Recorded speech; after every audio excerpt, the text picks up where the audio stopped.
Only a short time ago, Amelia Earhart checked over every detail of her $80,000 flying laboratory in preparation for her round-the-world flight. This was to have been her greatest achievement, a sky dash of 28,000 miles. With her husband, George Palmer Putnam on right, she discussed the hazardous course which had been plotted for her by Fred Noonan, the navigator who embarked with Miss Earhart upon this great flight, a flight which was to have marked her retirement to aeronautical research.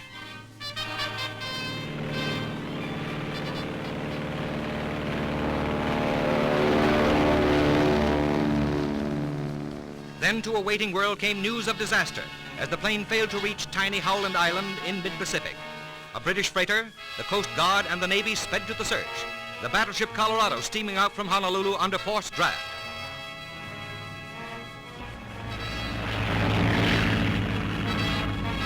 From California, the aircraft carrier Lexington, with 3,000 men and 72 planes aboard, races into the distant Pacific to join the greatest searching party in the history of aviation.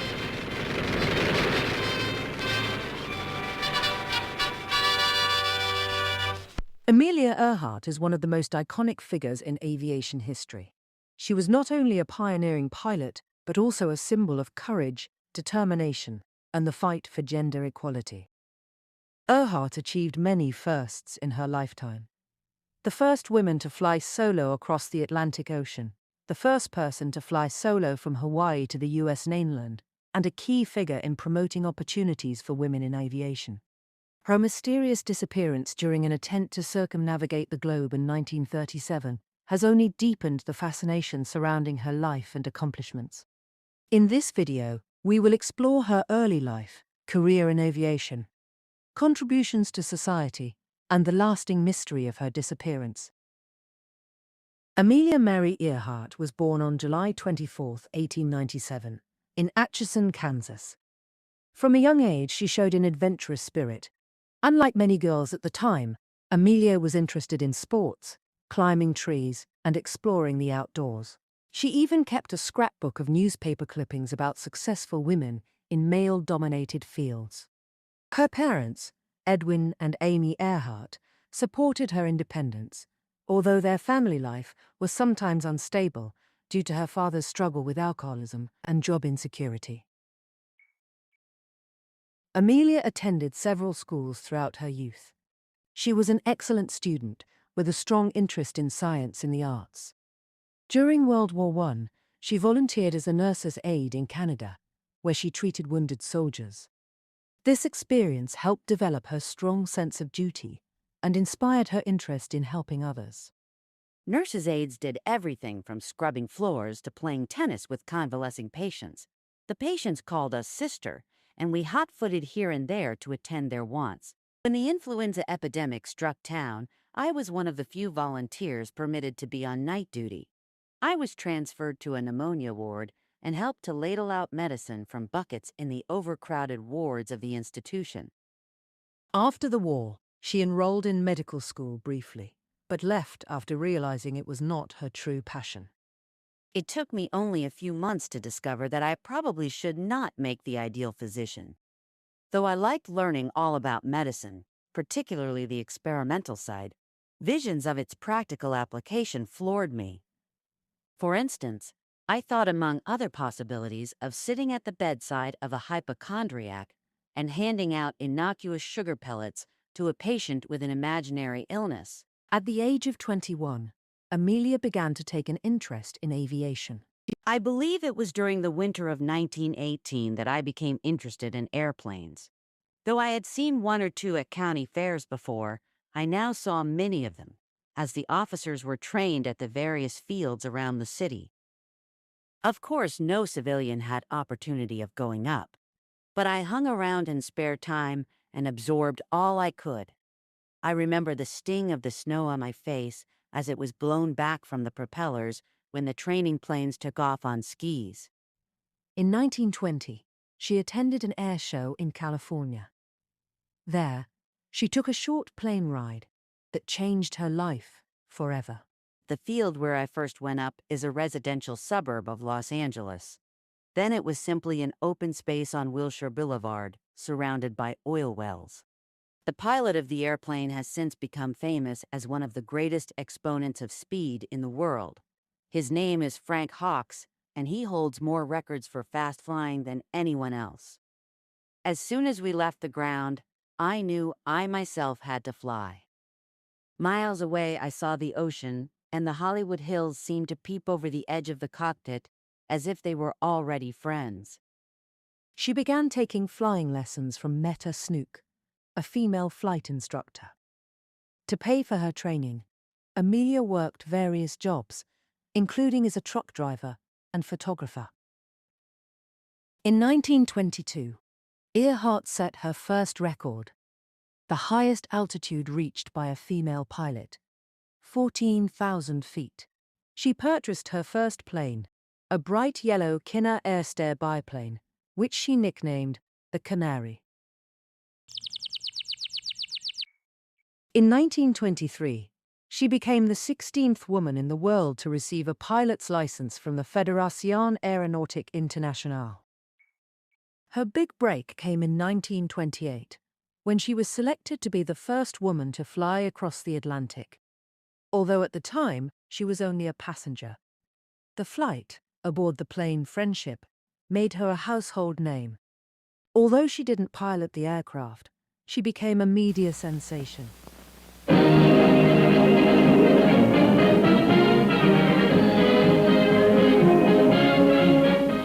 Here's a look back into yesterday at aviation's leading lady, Miss Amelia Earhart. It's 1928, and Miss Earhart's aircraft, Friendship, taxis toward English shore at Southampton after first landing in Wales. There's Miss Earhart in flying togs. No solo venture this. Miss Amelia shares welcome from Southampton's woman mayor, Mrs. Welch, with Stultz, her pilot, and Gordon, her plane's mechanic. On 6th of July, 1928, Amelia, again with Stultz and Gordon, is given a big city welcome. This time it's New York who lauds Amelia as first woman to fly across Atlantic. Her modesty about the flight earned her even more respect. She called herself just baggage and said she didn't deserve the fame. However, she used this attention to promote aviation and advocate for women's rights.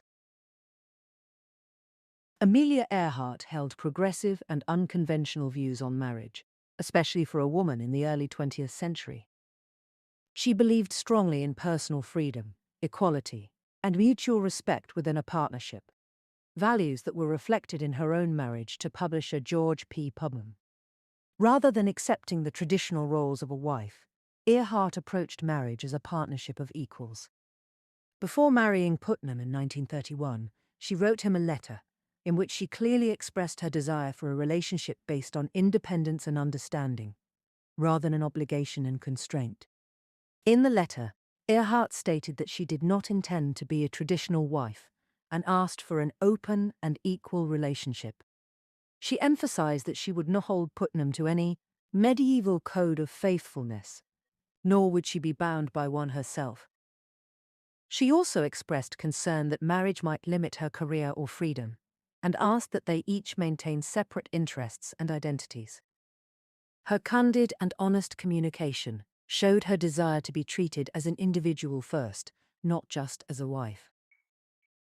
Earhart's views on marriage mirrored her broader beliefs about gender equality and women's independence. She was a passionate advocate for women in aviation, and believed women should be free to pursue their ambitions without being restricted by societal expectations. Her stance on marriage was radical at the time, and it made her a symbol of female empowerment and modern womanhood. Rather than viewing marriage as a limitation, Earhart sought to redefine it on her own terms, based on respect, support, and freedom. Dear GPP, there are some things which should be writ before we are married, things we have talked over before, most of them. You must know again by my reluctance to marry, my feeling that I shatter thereby chances in work which means most to me. I feel the move just now as foolish as anything I could do. I know there may be compensations, but have no heart to look ahead. On our life together, I want you to understand I shall not hold you to any medieval code of faithfulness, to me, nor shall I consider myself bound to you similarly. If we can be honest, I think the difficulties which arise may best be avoided should you or I become interested deeply, or in passing, in anyone else. Please let us not interfere with the other's work or play. More let the world see our private joys or disagreements. In this connection, I may have to keep some place where I can go to be myself, now and then, for I cannot guarantee to endure at all times the confinement of even an attractive cage. I must exact a cruel promise, and that is, you will let me go in a year if we find no happiness together. I will try to do my best in every way, and give you that part of me you know and seem to want. A.E. In 1932, Amelia Earhart became the first woman, and only the second person, after Charles Lindbergh, to fly solo across the Atlantic Ocean. She flew from Newfoundland, Canada, to a field in Northern Ireland. The journey took about 15 hours, and she faced freezing temperatures, mechanical problems, and fatigue. Despite the challenges, she landed safely and was greeted as a hero.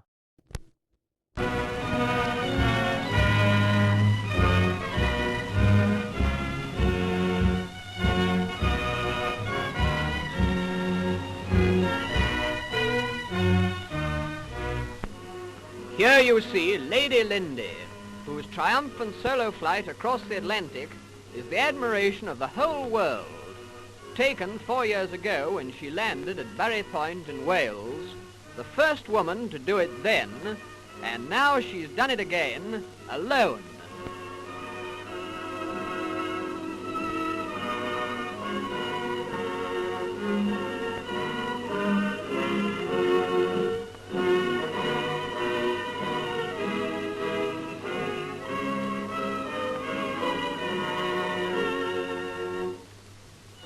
What a wonderful woman. And isn't she like Lindbergh?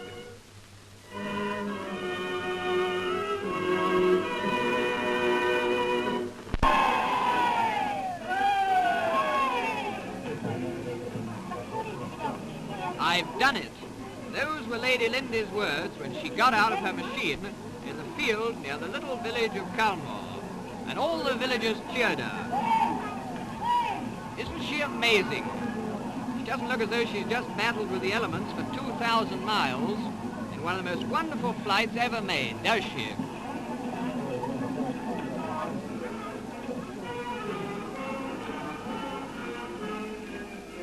And there's her little plane with which she's broken all records and crossed the Atlantic in 13.5 hours.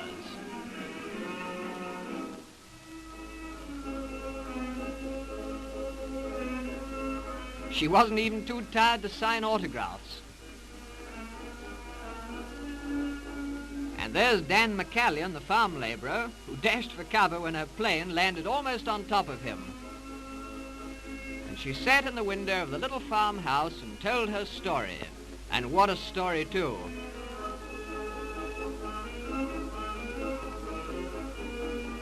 This accomplishment solidified her place in history and brought her many awards, including the Distinguished Flying Cross. She continued to break records and push the boundaries of aviation. In 1935, she became the first person to fly solo from Hawaii to California, a dangerous route over 2,000 miles of open ocean. That same year, she also flew solo from Los Angeles to Mexico City, and then on to New York.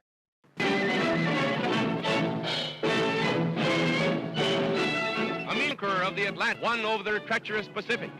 Roaring into the Oakland airport, she brings to a triumphant finish her 2,400-mile hop from Hawaii after 18 hours in the air. 10,000 cheer the end of the epical flight as the Lady Lindy slides into a perfect landing with 2 records. The first woman to fly the Pacific and the first person to fly it solo. She receives one of the most tumultuous greetings ever accorded a flyer.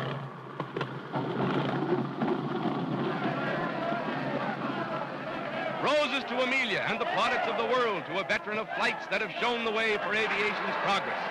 It's her most brilliant chapter in a 16-year aviation career. How does it feel to fly both oceans, Miss Earhart? Well, it was very interesting to me to fly in southern waters rather than in the north. On the Atlantic flight, I had ice conditions and general storm. On this flight, really no bad weather at all except a few little rain squalls.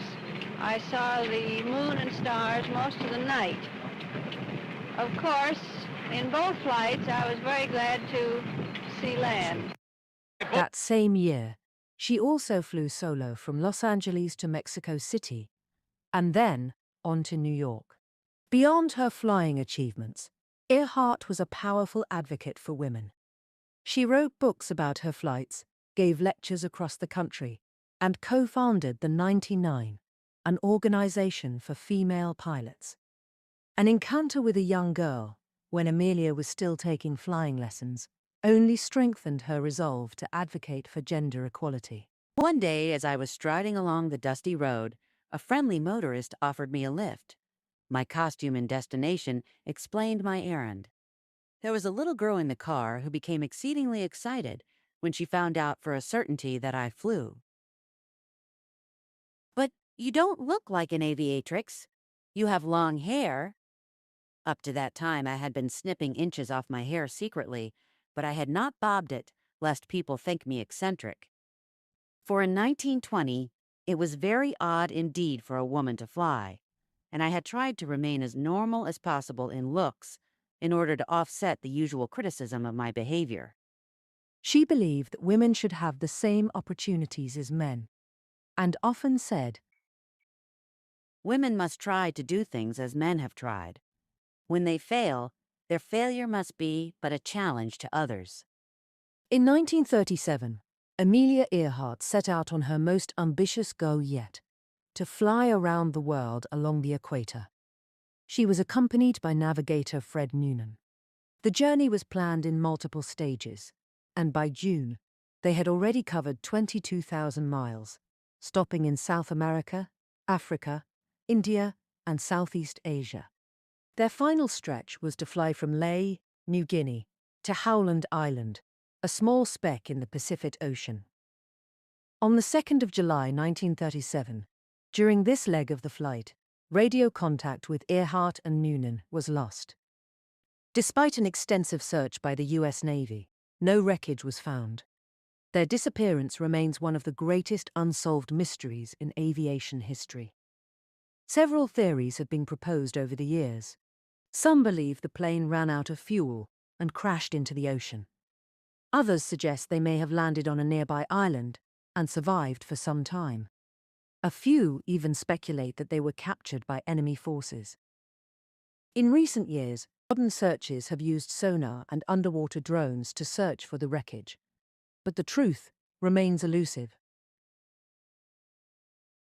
Amelia Earhart's legacy extends far beyond her aviation accomplishments. She inspired generations of women to pursue their dreams, no matter the obstacles. Her courage, independence, and determination broke gender barriers and redefined what women could achieve. Statues, schools, airports, and scholarships have been named in her honor. Her writings and speeches continue to influence aspiring pilots and activists. Though her life cut short, Amelia Earhart's impact on history is immeasurable. Amelia Earhart proved that with bravery and ambition, the sky is not the limit. It's only the beginning. Thank you for watching. If you enjoyed this video, please like and subscribe to this channel, where we will be choosing new stories to share each week.